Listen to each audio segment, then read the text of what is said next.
Uluslararası Uzay İstasyonu'nda başlayan 3 boyutlu biyolojik basım yarışına Rus tarafı da katıldı. Rus kozmonotlar, Uluslararası Uzay İstasyonu'nda 3 boyutlu yazıcılar kullanarak fareler için kemik dokusu üretecekler. Geçtiğimiz Şubat ayında Uluslararası Uzay İstasyonu'nda başlayan ilginç bir yarışı sizlere aktarmıştık. Bu videomuzda uzayda 3 boyutlu yazıcılar ile organ yapılacağı, bu konuda çalışmaların Uluslararası Uzay İstasyonu'nda başladığını belirtmiştik. İşte o çalışmalardan birisi bugün başladı. Uluslararası Uzay İstasyonu'nda 3 boyutlu yazıcılar aracılığıyla organ basma yarışına bu kez Ruslar katıldı. Daha önce uzayda et üretmeyi başaran Rus 3D Bioprinting Solutions, bu kez yeni bir projeye başlayacak. Uzay istasyonundaki kozmonotlar, birkaç gün sürecek basım işleminde ortaya kemik dokusu çıkaracaklar.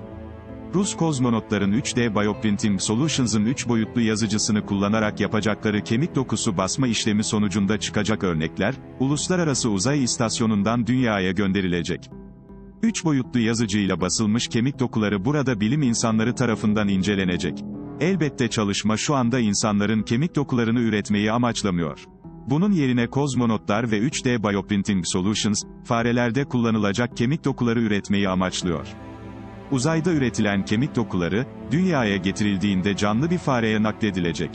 Bu noktada yapay organ üretiminin neden uzayda denenmeye başladığını soruyor olabilirsiniz. Bunun bir nedeni, yapılan çalışmalar sonucunda uzayın yerçekimsiz ortamının organ üretimi için en ideal koşullara sahip olduğunu göstermesiydi. Tabii gelecekte bizi neler bekliyor henüz tahmin edemiyoruz.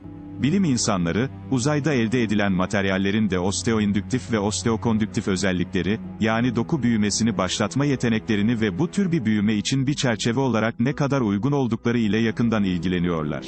Gelecekte bugün geliştirilmeye başlayan teknoloji, kritik kırıkların tedavisinde ya da kemiklerin etrafındaki yumuşak dokuların iyileştirilmesinde önemli bir rol oynayabilir.